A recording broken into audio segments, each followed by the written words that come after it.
દાહોદ જિલ્લામાં આજે બે અલગ અલગ સ્થળે આગના બનાવો સામે આવ્યા છે, જેમાં સદભાગ્યે કોઈ જાનહાનિ બનવા પામી નથી, પરંતુ બંને જગ્યાએ લાગેલી આગમાં માલિકોને વ્યાપક નુકસાન પહોંચ્યું હોવાનું સામે આવી રહ્યું છે।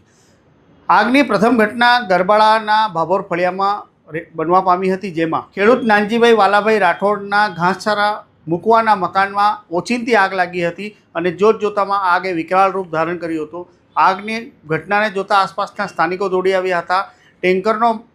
ટેન્કર વડે આ આગને ઓલવવાના પ્રયાસો પણ હાથ ધર્યા હતા, પરંતુ આગની લપટો વધારે વિકરાળ થતાં તાત્કાલિક દાહોદ ફાયર બ્રિગેડને જાણ કરવામાં આવી હતી। ફાયર બ્રિગેડ ઘટનાસ્થળે પહોંચી આગને ઓલવી દીધી હતી। આ ઘટનામાં ખેડૂત નાનજીભાઈ વાલજીભાઈ રાઠોડને નુકસાન પહોંચ્યું છે। તેવી જ રીતે દાહોદ તાલુકાના રોઝમ ગામમાં પણ આ આગનો બનાવ સામે આવ્યો છે, જેમાં ખુલ્લામાં પડેલા ઘાસચારામાં ઓચિંતી આગ લાગી હતી, જેમાં પણ ફાયર બ્રિગેડ દ્વારા ઘટના સ્થળે પહોંચી આગને ઓલવી દેવામાં આવી હતી। આ બંને જગ્યાએ આગ કયા કારણોસર લાગી હતી તે હજી સુધી બહાર આવ્યું નથી, પરંતુ બંને જગ્યાએ આગના બનાવમાં ફાયર બ્રિગેડ દ્વારા આગ ઓલવવામાં આવી હતી અને આ બંને બનાવોમાં ખેડૂતોને વ્યાપક નુકસાન પહોંચ્યું છે।